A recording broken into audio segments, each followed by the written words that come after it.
ভাইরা আমার, দুনিয়া আল্লাহ পাঠাইছেন একমাত্র ইবাদতের জন্য, আর কোনো কাজ নাই।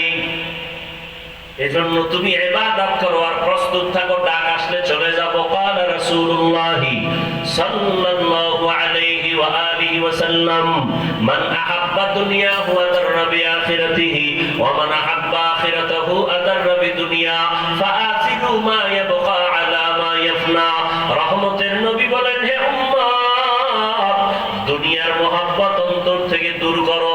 যারা দুনিয়াকে অন্তরে জায়গা দিবে সে আখিরাত বরবাদ করলো, যারা আখিরাতকে অন্তরে জায়গা দিবে তারা দুনিয়া বরবাদ করলো। নবী বলেন, ক্ষণস্থায়ী দুনিয়ার মায়া ছাড়িয়া চিরস্থায়ী আখিরাতের মায়া অন্তরে জমা করো। দুনিয়াতেও লাভ, পরকালেও তোমার লাভ। ও হোমনা এলাকার মুসলমান, ভালো করে বুঝো, আমরা যারা নবীর আদর্শ মানিয়ে টুপি পরলাম, কোন নেতার আদর্শে টুপি পরি নাই। নেতার আদর্শে টুপি পরছি? দুনিয়াতে কোন নেতার আদর্শে টুপির কথা আছে? কোন নেতার আদর্শের মধ্যে দাড়ির কথা আছে? বরং দাড়ি ফালাবার আদর্শ আছে।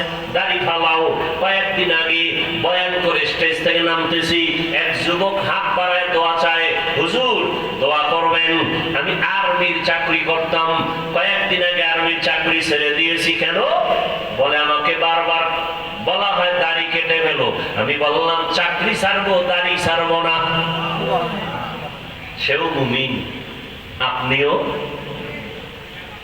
এখানে যারা সবাই বসে আছি আমাদের পরিচয়, আমরা মুসলমান।